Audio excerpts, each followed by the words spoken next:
নমস্কার বন্ধুরা, আজকের এই গল্পে আপনাদের হৃদয় থেকে স্বাগতম। আমি সেই মেয়েদের মধ্যে একজন ছিলাম যারা নিজের বিছানায় ঘুমাতে খুব পছন্দ করত। সম্ভবত এর কারণ ছিল যে আমি আমার ভাইবোনেদের মধ্যে সবচেয়ে ছোট ছিলাম এবং সবসময় আমার মায়ের পাশে ঘুমাতাম। যদিও আমি ছোট ছিলাম, কিন্তু যখন সবাই ঘুমিয়ে পড়ত এবং ঘরের আলো নিভে যেত, তখনও যদি মা বাবাকে ডেকে তাদের কাছে আসতে বলতাম, আমার চোখ খুলে যেত। যখন আমি ছোট ছিলাম এবং মা আমাকে ঘুম পাড়িয়ে বাবার কাছে যেতেন, আমি জেগে উঠে কাঁদতে শুরু করতাম। মা ছাড়া আমার একদমই ঘুম আসত না। যতক্ষণ না আমি মায়ের মুখে হাত রাখতাম, ততক্ষণ আমার শান্তি মিলত না। কিন্তু যত আমি বড় ও বুদ্ধিমান হতে লাগলাম, মা আমাকে বললেন যে এখন আমাকে আমার বড় বোনের সাথে অন্য ঘরে ঘুমাতে হবে। আমি সঙ্গে সঙ্গে না বলে দিলাম এবং মায়ের বুকের সাথে লেপ্টে পড়লাম। আমি বললাম, না, আমি শুধু তোমারই পাশে ঘুমাব। তোমার ছাড়া আমার ঘুম আসে না। মা একটি ঠান্ডা শ্বাস নিয়ে বললেন, বেহাজা, তোমার একটুও লজ্জা নেই। তখন আমি এই কথাগুলোর মানে বুঝতে পারিনি। কিন্তু যত আমি বড় হতে লাগলাম, এক রাতে আমি যে শব্দ শুনলাম তা আমাকে হতবাক করে দিল। সেই রাতে আমি হঠাৎ জেগে উঠলাম এবং যখন মা আমাকে ঘুম পাড়িয়ে বাবার কাছে গেলেন, আমি কিছু অচেনা শব্দ শুনলাম।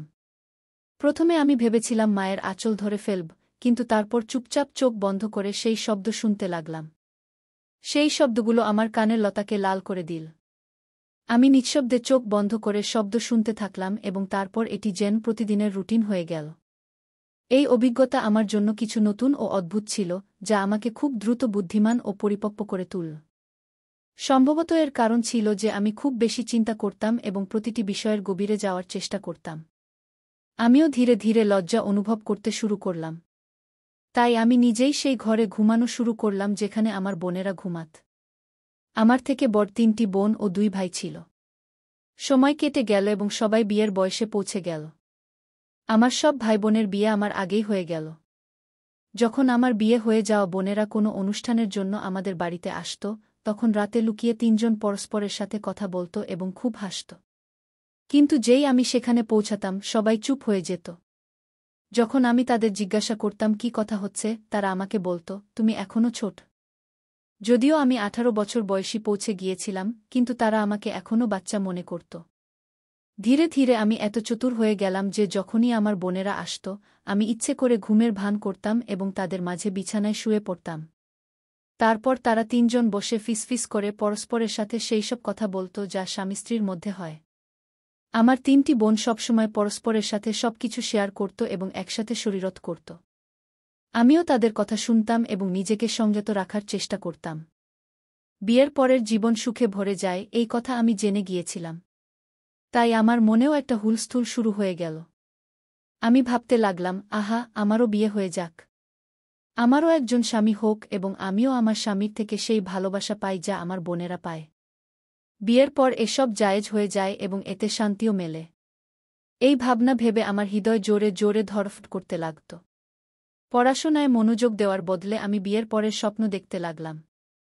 প্রতি রাতে এক অদ্ভুত অস্থিরতা আমার শিরায় শিরায় ছড়িয়ে পড়ত। যখন আমি ঘরে একা থাকতাম, তখন আমার মোবাইলে ইন্টারনেটে ছেলেমেয়েদের রোমান্টিক গান দেখতাম এবং নিজেকে সেই মেয়েটির জায়গায় কল্পনা করতাম। আমি সেই মেয়েটির জায়গায় নিজের ভাবী স্বামীর কল্পনা করতাম এবং শান্তি পেতাম। একদিন আমার বড় বোন বাড়িতে এসেছিল। ভাবী ও আমার বোন পরস্পরের সাথে এমন কিছু কথা বলছিল যা শুনে আমার মনে অন্যরকম ভাবনা আসতে লাগল এবং আমি আবার সেই রোমান্টিক ভিডিও দেখতে লাগলাম। ঠিক সেই মুহূর্তে আমার বোন জেগে উঠল এবং আমাকে এসব করতে দেখে ফেল। সে আমার মোবাইল কেড়ে নিল এবং আমার মুখে এক চড় মারল। তারপর রেগে বলল, নিজের বয়স দেখ এবং নিজেদের কাজ দেখ। আমি বুঝতে পারছিলাম না কেন তুই পড়াশোনায় মনোযোগ দিচ্ছিস না। তুই তো সময়ের আগেই এসব খারাপ কাজে লিপ্ত হয়ে গেছিস। তোর খুব শখ নিজের জীবনে কাউকে জড়ানোর। দেখ, সকালে মাকে বলব যে তোর এই মেয়ে একদিন তোর মুখ কালো করে চলে যাবে। এর আগে যে আর কিছু খারাপ হয়, এটাকে এখান থেকে বিদায় কর। যখন আমার বোন আমার এই হটকারিতা জানতে পারল, আমি খুব ভয় পেয়ে গেলাম। আমি কাঁদতে লাগলাম এবং তার হাত জোট করে ক্ষমা চাইতে লাগলাম। না দিদি, এমন কিছু নয়, আমি শুধু এমনিই দেখছিলাম। কিন্তু সে আমাকে খুব ডাকাডাকি করল। পরের দিন আমার বোন আমাকে আমার মোবাইল ফেরত দিল, কিন্তু এই প্রতিশ্রুতি নিল যে যদি আবার এই ধরনের অশ্লীল ভিডিও দেখলে খারাপ ফল হবে। আমিও তবা করেছিলাম, কিন্তু যখন আমি কলেজে যেতাম এবং আমার বান্ধবীদের তাদের বয়ফ্রেন্ডের সাথে কথা বলতে শুনতাম, তখন আবার আমার মধ্যে সেই অনুভূতিগুলো জেগে উঠত। আমি 18 বছর বয়সী ছিলাম যখন আমার বোন আমাকে আবার মোবাইলে সেই ভিডিও দেখতে দেখে ফেল। সে বলল, তোমাকে মানা করা হয়েছিল না? তবুও তুমি মানলে না। মনে হচ্ছে তোমার যৌবন একটু বেশি জোশ দেখাচ্ছে।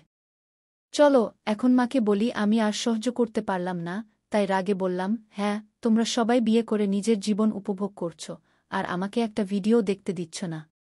এর চেয়ে ভালো তো মাকে বলে দাও, আমারও বিয়ে দিয়ে দাও। আমি বিয়ের যোগ্য হয়ে গেছি, ঘরের কাজও ভালো করে করতে পারি, আর পড়াশোনায় আমার তেমন কোনো আগ্রহ নেই। যখনই আমি কিছু বলি, লোকেরা মা হয়ে আমাকে ডাকতে থাকে। আমার বোন আমাকে এক চড় মারল এবং বলল, কি যুগ এসে গেছে! যখন তুমি শ্বশুরবাড়ি যাবে তখন সোজা হয়ে যাবে। শ্বশুরবাড়িতে শুধু স্বামী থাকে না, অনেক দায়িত্বও থাকে। আমরা তো শ্বশুরবাড়ির ক্লান্তি নিয়ে মায়ের বাড়ি এসে চাঁদপুরুষ হাসি। রাতে স্বামীর মেজাজ দেখতে হয়, রাগ সহ্য করতে হয়, আর সকাল থেকে ননদ, দেবরানী আর জেঠানি মাথা খারাপ করে দেয়া। মহঙ্গাই আর বিদ্যুতের বিল তো আগে থেকেই মাথা ব্যথার কারণ। তোমার কাছে বিয়ে সহজ মনে হয়, কিন্তু আসলে তা নয়। আমার বোন আমাকে অনেক বুঝিয়েছিল, কিন্তু আমি কি বুঝতে রাজি ছিলাম? আমার জন্যও সম্পর্ক দেখা শুরু হল। প্রথম যে সম্পর্ক এল তা ছিল আমার ভাবির খানদানের। আমার ভাবি তো আমাকে তেমন পাত্তাই দিত না, আর আমাকে এই বাড়ি থেকে বিদায় করার চেষ্টা করছিল। যখন ছেলের ছবি দেখানো হলো, সে খুব সুন্দর ছিল। তাকে দেখে আমার হৃদয়ের গতি বেড়ে গেল। তার সাথে বিয়ের পরের কথা ভেবে আমার মধ্যে এক অদ্ভুত আনন্দ ছুটে গেল। আমাদের পরিবার সরলতা পছন্দ করত, তাই আমাদের বিয়েও সরলভাবে হওয়ার কথা ছিল। বিয়ের প্রস্তুতি শুরু হয়ে গেল, এবং তারপর সেই দিন এল যখন আমি মেহেদি লাগিয়ে কনে সেজে বসেছিলাম। খানদানের সব মহিলারা এসে মেহেদির রীতি পালন করছিল। আমি যদিও গম্ভীরভাবে বসেছিলাম, কিন্তু ভেতরে আমার মনে আনন্দের ঢেউ ছুটছিল। পরের দিন আমি আমার স্বামীর কাছে পৌঁছাতে চলছিলাম, আর এই ভাবনাতেই আমার মধ্যে হুলস্থুল পড়ে গিয়েছিল। বিয়ের দিন আমার হৃদয়ে এক অদ্ভুত অস্থিরতা ছিল, কিন্তু মায়ের বাড়ি ছাড়ার দুঃখ ছিল। যখন আমি প্রস্তুত হওয়ার জন্য বিউটি পার্লারে যাচ্ছিলাম, তখন একবার ফিরে সেই বাড়িটাকে দেখলাম যেটা ছেড়ে আমাকে যেতে হবে। আজ আমি এই বাড়িটাকে চিরতরে ছেড়ে যাচ্ছিলাম। শুধু পরে যখন আমি এই বাড়িতে ফিরব, তখন একজন অতিথি হিসেবে। আজ এই বাড়িতে আমার শেষ দিন ছিল, এই ভেবে আমার চোখে পানি চলে এল। তারপর আমি কনে সেজে বিয়ের হলের দিকে রওনা হলাম। বিয়ে হয়ে গিয়েছিল এবং আমি কনে হিসাব দেখাচ্ছিলাম। আমার বড় কম কিছু ছিল না। লোকেরা আমাদের জুডিকে চাঁদতারার সাথে তুলনা করছিল। বিয়ের পর বিদায়ের সময় এল, এবং আমি আমার শ্বশুরবাড়ি চলে এলাম। আমার শাশুড়ি ছিলেন খুবই খুশিমেজাজ ও মুক্তমনের মহিলা। তাকে দেখে কেউ বলতে পারত না যে তিনি আমার শাশুড়ি, বরং তিনি তার ছেলের বড় বোনের মতো লাগছিলেন। তার আচরণ এমন ছিল যে আমিও খুশি ছিলাম যে বিয়ের পর আমরা দুজন শাশুড়ি বউ নয়, বরং মা-মেয়ে হয়ে থাকব। যখন আমি বিদায় হয়ে শ্বশুরবাড়ি পৌঁছলাম, আমার শাশুড়ি শাড়ি পরেছিলেন এবং চুল খোলা ছিল। তিনি সত্যিই মায়ের চেয়ে বড় বোনের মতো লাগছিলেন। তিনিই আমাকে এসে ঘরে বসালেন। যখন আমি বিছানায় বসলাম, আমার শাশুড়ি কাছে এসে বসলেন। তিনি আমার দোপাটাটি একটু পিছিয়ে ঠিক করলেন এবং আমার দিকে তাকিয়ে বললেন, তোমাকে দেখে আমার ছেলে খুব খুশি হবে। তুমি খুব সুন্দর, এবং তুমি তোমার স্বামীকে ঠিকভাবে সামলাতে পারবে। এটা শুনে আমি লজ্জায় লাল হয়ে গেলাম। আমি কখনো ভাবিনি যে আমার শাশুড়ি স্ট্যান কথা বলতে পারেন। আমি হাসলাম। তখন তিনি বললেন, আরে বউ, আমাকে অন্য শাশুড়িদের মতো ভেবো না।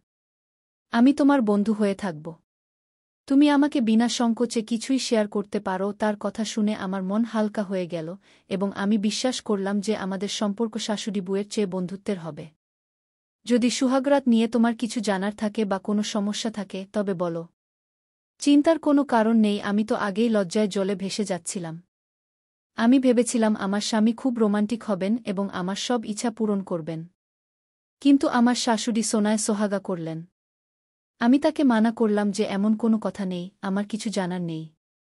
তবুও তিনি আমার পাশে বসলেন এবং ধীরে কানে বলতে লাগলেন, আজকের দিনে ছেলেদের কিভাবে খুশি করা যায়। আমি পুরো মনোযোগ দিয়ে তাদের কথা শুনতে থাকলাম। কিছুক্ষণ পর যখন শাশুড়ি মা ঘর থেকে বাইরে গেলেন, তখন আমি বাইরে থেকে আওয়াজ শুনলাম। শাশুড়ি মা তার ছেলেকে বলছিলেন, বেটা, আমার বুকে বেশি তাড়া দিও না। যদি সকালে আমার কাছে অভিযোগ আসে তাহলে আমি আমার বুকে 1 মাসের জন্য আমার কাছে ডেকে নেব। এতে আমার স্বামী চুপ ছিলেন। যখন তিনি ঘরে এলেন আমি তৎক্ষণাৎ মাথা নিচু করে বসে গেলাম। আমার স্বামী আমার সামনে এসে বসলেন এবং যেই তিনি আমার ঘোমটা তুললেন তখনই আমার সৌন্দর্যের প্রশংসা করতে লাগলেন। তার প্রশংসা শুনে আমি লজ্জায় হাসতে থাকলাম। তারপর তিনি আমার হাত ধরে সোনার আংটি আমার আঙুলে পরিয়ে দিলেন এবং হাত সোহাগ করতে লাগলেন। আমি আজ খুব খুশি ছিলাম যে শেষ পর্যন্ত সেই রাত এসেই গেল যার জন্য আমি কতদিন ধরে অপেক্ষা করছিলাম। সম্ভবত কোনো মেয়েই আমার চেয়ে বেশি এই দিনের জন্য অপেক্ষা করেনি। কিন্তু যেই আমার স্বামী আমার কাছে এলেন তার ফোনে একটি কল আসল। আমার স্বামী সেই কল দেখে গম্ভীর হয়ে গেলেন। তিনি ফোন কানে লাগিয়ে বারান্দায় চলে গেলেন এবং অনেকক্ষণ ধরে কথা বলতে থাকলেন। আমি বুঝতে পারছিলাম না তিনি কার সাথে কথা বলছেন। আমার মনে অদ্ভুত অডিম ভাবনা আসতে লাগল। আমি উঠে তার পিছনে গেলাম কিন্তু তখন তিনি ফোন বন্ধ করে দিয়েছিলেন। আমার স্বামী বেশ বিচলিত দেখাচ্ছিলেন। আমি জিজ্ঞাসা করলাম, কি হয়েছে? সব ঠিক তো? তিনি বললেন, বস আমাকে এজেন্ট হিসেবে মুম্বাই যেতে বলেছেন। সকালে একটি খুব গুরুত্বপূর্ণ মিটিং আছে যার সব কাগজপত্র আমার কাছে। এই প্রজেক্টটিও আমি নিজেই তৈরি করেছি। আসলে বিবরণ অনুযায়ী মিটিংটি 1 সপ্তাহ পরে হওয়ার কথা ছিল, কিন্তু যার সাথে মিটিং আছে তাকে রাতেই কোনোভাবে বাইরে যেতে হবে। তাই আমাকে মুম্বাইয়ের জন্য রওনা হতে হবে যাতে সকালের মিটিংয়ের সময়মতো পৌঁছাতে পারি। আমার সব স্বপ্ন যেন ভেঙে গেল। তারপর সবাই জেগে উঠল। শাশুড়ি তো আগে থেকেই প্রস্তুত ছিলেন এবং শ্বশুরও সচেতন পোশাক পরেছিলেন। যদিও এটি মানার মতো বিষয় ছিল যে দুজনই তাদের যুবক ছেলের মা-বাবা হওয়া সত্ত্বেও নিজেরা একদম যুবক দেখাচ্ছিলেন। আমার শাশুড়ি, যিনি সকাল সন্ধ্যা সুর্খ গোলাপ খেতেন, তার মুখের উজ্জ্বলতা দেখে আমার মনে হতো যেন তিনি কোনো রানীর মতো। যখন আমার স্বামী তাদের বললেন যে তাকে জরুরি কাজে যেতে হবে, তখন দুজনেই চিন্তিত হয়ে গেলেন। তারা বলতে লাগলেন, যেও না, তোমার বউ কী ভাববে? আজ তো তোমার বিয়ের প্রথম রাত, বিশেষ রাত। যেও না। কিন্তু আমার স্বামী বললেন, চাকরি চলে যাবে। এই রাতের কি? আমরা তো পুরো জীবন একসাথে কাটাব। আমার স্বামী কোনোরকমে বোঝাতে পেরে সেখান থেকে চলে গেলেন এবং আমি শুধু মুখ তাকিয়ে থাকলাম। আমি তার জিনিসপত্র প্যাক করতে সাহায্য করলাম এবং তিনি এয়ারপোর্টের জন্য রওনা হলেন। শ্বশুর তাকে ছেড়ে দিতে গেলেন। শাশুড়ি আমার কাছে এসে বসলেন এবং বারবার ক্ষমা চাইতে লাগলেন। কিন্তু আমি বললাম, কোনো সমস্যা নেই। এমন হয় যখন শ্বশুর ফিরে এলেন তখন দুজনই তাদের ঘরে চলে গেলেন এবং আমি কাপড় বদলে বিছানায় শুয়ে পড়লাম। ভেতরে আমি খুব অস্থির ছিলাম এবং ভাবছিলাম যে এখন এই দুদিন কিভাবে কাটাব। যাই হোক, যেখানে এত বছর কেটে গেছে সেখানে দুদিনও কেটে যাবে। সেই রাতে আমি ঘুমিয়ে পড়লাম। সকালে কিছু মেহমান আমার মুখদর্শনের জন্য এসেছিলেন। সবাই জিজ্ঞাসা করছিল, তোমার স্বামী কোথায়? দুলহা ছাড়া তো দুলহন অসম্পূর্ণ। এই ধরনের কথা শুনে আমি লজ্জায় লাল হয়ে যাচ্ছিলাম। তারপর আমার মায়ের বাড়ি থেকে আমার বোনেরা এবং ভাবিরা এলেন। আমার বোনেরা শরারত করে জিজ্ঞাসা করতে লাগল, চলো এখন কাল রাতের কথা কিছু বলো। তোমার স্বামী কি তোমার কাছে থাকল? তার আগেই তো তোমাকে ছেড়ে চলে গেল। আমি গভীর শ্বাস নিয়ে নিজেকে সামলে নিলাম। আমার বড় বোন আমার কাছে এসে তালি দিয়ে জোরে হাসল। তিনি বললেন, যেমন কেমন তেমন। যতটা অধীর তুমি ছিলে, দেখো তোমার সাথে কি হলো। আমার তো আর সহ্য হচ্ছিল না, নইলে এখনই তোমার গলা টিপে দিতাম। এখন 2 দিন পর আমার স্বামীকে ফিরে আসার কথা ছিল। আমি ভেবেছিলাম যে এই 2 দিন পলক ফেলতেই কেটে যাবে। আমি আমার শাশুড়ির সাথে বেশ মিশে গিয়েছিলাম। তার মুখে এত উজ্জ্বলতা ছিল যে অনেক কুমারী মেয়েরাও এমন উজ্জ্বলতার জন্য তৃষ্ণার্ত থাকত। কিন্তু আমার স্বামী আমার থেকে আরও দূরে সরে যাচ্ছিলেন। এখন তিনি বলতে লাগলেন যে 2 সপ্তাহ পর আসবেন। আমি এদিকে শ্বশুর শাশুড়ির খুব সেবা করছিলাম। সেই দিন যখন আমার শাশুড়ি আমাদের জন্য চা বানিয়ে লিভিং রুমে নিয়ে এলেন, তখন আমি তার পাশেই বসলাম। আমি তার মুখের দিকে তাকিয়ে বললাম, আরে মাম্মিজি, আপনি এমন কি খান? আপনাকে দেখে একদমই মনে হয় না যে আপনি একজন যুবক ছেলের মা। এত উজ্জ্বলতা তো আজকালকার কুমারী মেয়েদের মধ্যেও দেখা যায় না। আমার কথা শুনে শাশুড়ি হেসে বললেন, আরে পাগলি, তোমার শ্বশুর আমাকে এত ভালোবাসেন যে এই বয়সেও তিনি আমার সব ইচ্ছা পূরণ করেন। যখন অন্য নারীরা এসব জিনিসের জন্য তৃষ্ণার্ত থাকে, আমার কাছে সবকিছু আছে। তাহলে আমি কেন কোনো যুবতী মেয়ের মতো উজ্জ্বল না থাকব? শাশুড়ির কথা শুনে আমি লজ্জায় লাল হয়ে গেলাম। সেই রাতে আমি হতাশ হয়ে ঘুমানোর চেষ্টা করছিলাম, কিন্তু মধ্যরাতে আমার অস্থিরতা এত বেড়ে গেল যে আমি ঘামে ভিজে গেলাম এবং গলা শুকিয়ে গেল। আমি দেখলাম পানির গ্লাস খালি, তাই আমি রান্নাঘরের দিকে হাঁটলাম। কিন্তু তখনই আমি শাশুড়ি শ্বশুরের ঘর থেকে অদ্ভুত শব্দ শুনতে পেলাম। এই শব্দ শুনে আমি ভাবলাম, দেখি না তারা এই সময় কি কথা বলছে। আমি তাদের ঘরের দিকে এগিয়ে গেলাম, না ভেবেই দরজার কাছে কান লাগিয়ে কথা শুনতে লাগলাম। যে শব্দ আমি শুনলাম তা আমাকে লজ্জায় পানি পানি করে দিল। তারা বয়স্ক হয়ে গেছেন, কিন্তু এখনও একে অপরের সাথে প্রেম ভালোবাসার কথা বলছিলেন।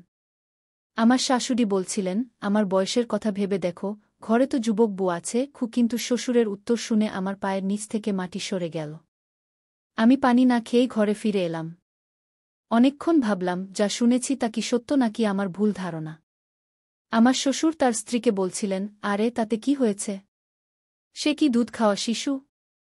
সে তো আমাদের ছেলের সাথে প্রেম ভালোবাসা করতেই এসেছে। আলাদা কথা, বেচারি এখনও তার অপেক্ষায় ঠান্ডা পড়ে আছে কি। এ কথা শুনে আমার হুঁশ উড়ে গেল। আমি কখনো ভাবিনি যে একজন শ্বশুর তার বউ সম্পর্কে এমন কথা বলতে পারে। সকালে যখন শাশুড়ি শ্বশুর ঘর থেকে বের হলেন, আমি তাদের সাথে চোখে চোখ রাখার সাহস পাচ্ছিলাম না। আমি শ্বশুরকে অদ্ভুতভাবে ভয় পেতে শুরু করলাম, কারণ এখন আমি তাদের চোখের ইশারা বুঝতে পারছিলাম। তিনি আমাকে মাথা থেকে পা পর্যন্ত অদ্ভুত দৃষ্টিতে দেখছিলেন। যখন আমি স্বামীর সাথে কথা বলার চেষ্টা করলাম, তিনি শুধু বললেন, আমি ব্যস্ত, অনেক কাজ আছে, ফিরতে সময় লাগবে কি। একদিন শাশুড়ির রক্তচাপ বেড়ে গেল। তিনি বললেন, বউ, রান্নাঘরে ওষুধ আছে, একটু দুধে মিশিয়ে দাও, আমাকে শান্তি দেবে। আমি দুধের গ্লাস বের করলাম এবং তার রক্তচাপের ওষুধের বদলে তাতে ঘুমের ওষুধ মিশিয়ে দিলাম। তা খেয়ে আমার শাশুড়ি ঘুরে পড়লেন এবং আমি তাকে ঘরে শুইয়ে দিলাম। কিন্তু এখন আতঙ্ক হচ্ছিল যে কিছু ভুল হয়ে গেল কিনা। ঠিক তখনই আমার স্বামীর ফোন এল শাশুড়ির ফোনে। তিনি কখনো আমাকে ফোন করেননি। আমি ফোন তুললাম এবং কানে লাগামাত্র স্বামী বললেন, শোনো, তোমার বুকে বলে দাও যে আমি আর ফিরব না। আমি এখানে অন্য একটি মেয়ের সাথে সম্পর্ক গড়েছি এবং সে আমার সন্তানের মা হতে চলেছে। সুহাগরাতেও সে আমাকে ফোন করে দিল্লি ডেকেছিল। সে ধনী বাবার মেয়ে এবং বলেছে যে যদি আমি তাকে বিয়ে না করি, তাহলে সে আমার বিরুদ্ধে মামলা করবে। এখানের পুলিশ কত কঠোর তা তো জানো। বাধ্য হয়ে আমাকে তাকে বিয়ে করে তার সন্তানকে গ্রহণ করতে হবে, আর বিনিময়ে আমি কোটি কোটি টাকার সম্পত্তি পাচ্ছি। তাহলে তোমার সেই বুতে আর কি আছে? খুব শীঘ্রই আমি তোমাদের দুজনকেও এখানে ডেকে নেব, সুখে জীবন কাটাব। শুধু এই নালায়ক বু থেকে কোনোমতে রেহাই পেতে হবে কি। এ কথা শুনে আমার পায়ের নিচ থেকে মাটি সরে গেল। সব স্বপ্ন মাটির সাথে মিশে গেল। আমি শাশুড়িকে সেই অবস্থায় রেখে বাড়ি ফিরে এলাম। কাঁদতে কাঁদতে আমি আমার বাবা মা এবং ভাইদের সব বললাম। তারা তৎক্ষণাৎ আমার শ্বশুরবাড়ি পৌঁছালেন এবং জোরালো বিতর্ক হল। আমার শাশুড়ি শ্বশুর পর্যন্ত বললেন, একবার সম্পত্তি আমাদের ছেলের নাম হয়ে গেলে আমরা তাকেও ছেড়ে দেব এবং অঞ্জলি আমাদের বউ থাকবে। কিন্তু আমার বাবা স্পষ্টভাবে না করে দিলেন। কয়েক বছর পর আদালতে মামলা চলল এবং আমার স্বামীর সাথে তালাক হয়ে গেল। কম বয়সেই আমি এসব সহ্য করলাম। আমার বোন ঠিকই বলেছিল যে বিয়ের পর এমন অনেক কিছু হয় যা একটি মেয়ের জীবন সম্পূর্ণ বদলে দেয়া। আমি যে একসময় হাসি খুশি, চঞ্চল এবং ভাবুক ছিলাম, এখন নীরব হয়ে গেছি। এখন আমার বয়স 20 বছর। আমার জন্য অনেক সম্পর্ক আসে, কিন্তু পুরুষদের প্রতি আমার বিশ্বাস সম্পূর্ণ উঠে গেছে। বিয়ের নাম শুনলেই আমার হৃদয় ভয়ে কেঁপে ওঠে। আপনি কি মনে করেন, আমার বিয়ে করা উচিত নাকি সব পুরুষ এমন নয়? যদি আবারও আমাকে প্রতারণা করা হয় তাহলে? আমার প্রিয় বন্ধুরা, এটি ছিল আজকের আমার ছোট্ট গল্প। আপনারা কমেন্ট করে অবশ্যই বলুন আমার গল্পটি কেমন লাগল। যদি আপনি এরকম আরও ইন্টারেস্টিং এবং রোমান্টিক গল্প শুনতে চান, তাহলে চ্যানেলটি সাবস্ক্রাইব করুন এবং বেল আইকন অন করুন, যাতে আপনি আমার আগামী গল্প পেতে পারেন। কাল দেখা হবে আরও একটি নতুন গল্প নিয়ে। ধন্যবাদ।